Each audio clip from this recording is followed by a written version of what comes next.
Antigua Grecia.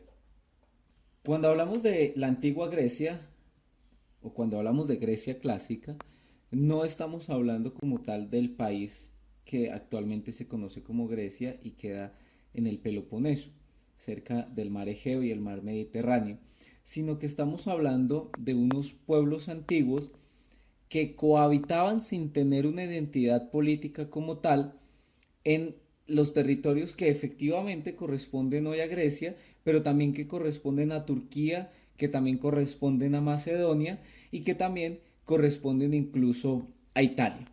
O sea, en todo este marco o en todos estos territorios que hoy pertenecen a diferentes países, habían diferentes pueblos que se autogobernaban a sí mismos, pero que se les considera actualmente como griegos, porque eso es algo que nosotros históricamente les imponemos a ellos. Ellos no se consideraban a sí mismos como griegos.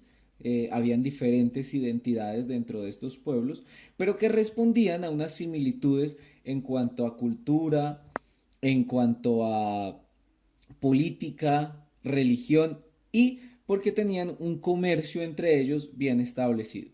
De todas maneras, en esta antigua Grecia podemos subrayar dos ciudades que van a ser muy importantes, Atenas y Esparta, y estas dos ciudades van a ser o van a permitir el desarrollo común de los pueblos que hay alrededor. Van a dividir esa Grecia como en dos sectores, los aliados de Atenas y los aliados de Esparta. Por el lado de los aliados de Atenas, Atenas se desarrolló a partir de la cultura, a partir de la filosofía, a partir incluso de la democracia, lo que hizo que sus compañeros de territorio se unieran a ella como una confederación. Entonces era como un mutuo acuerdo que existía entre esta ciudad-estado y las ciudades-estado cercanas para establecer una confederación que les permitiera desarrollarse económicamente y militarmente en caso de que fuesen atacados. Por su parte, Esparta lo hizo a partir de la fuerza.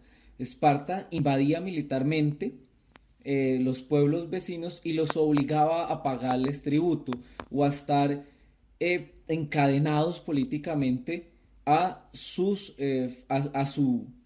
imperio, pero no es un imperio, sino más bien a sus solicitudes o a sus formas políticas, a su gobierno como tal. Dentro de Esparta, el gobierno estaba establecido a partir de una aristocracia, a través de la ley del mejor. Entonces habían castas de guerreros, castas de espartanos muy importantes, y el mejor de ellos era el que tenía el derecho a gobernar.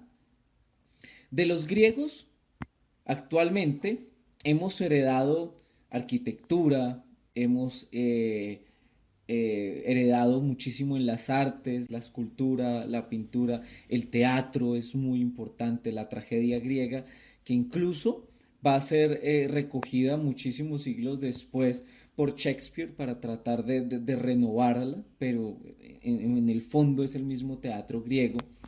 La filosofía sobre la cual se ha sustentado y ha avanzado toda la sociedad occidental, la idea de democracia, que aunque nuestras actuales democracias son bastante diferentes a lo que fue la democracia en Grecia, es esa idea de democracia la que hemos traído hasta las repúblicas contemporáneas y las formas de comercio. Recordemos que ellos comerciaban con Asia y eran grandes navegadores, entonces nos dejaron como legado esas ideas de comercio.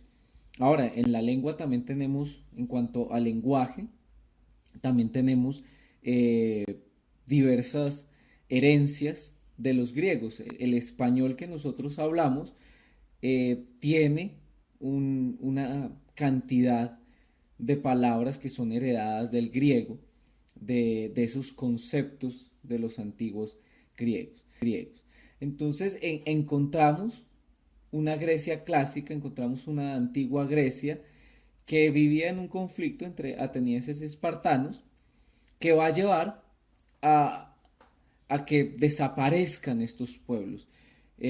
Atenienses y espartanos se habían unido para poder vencer a los persas que los habían invadido, pero sin embargo después de ello se van a encontrar en guerra, lo que vamos a llamar la guerra del Peloponeso, donde efectivamente los espartanos van a tener el triunfo de esta guerra. Sin embargo, Grecia va a quedar devastada y le va a permitir a Macedonia invadirlos. Aquí es donde está la invasión de Alejandro Magno. Alejandro Magno se hace con todos estos territorios y Grecia tal cual la conocemos en la época clásica va a desaparecer.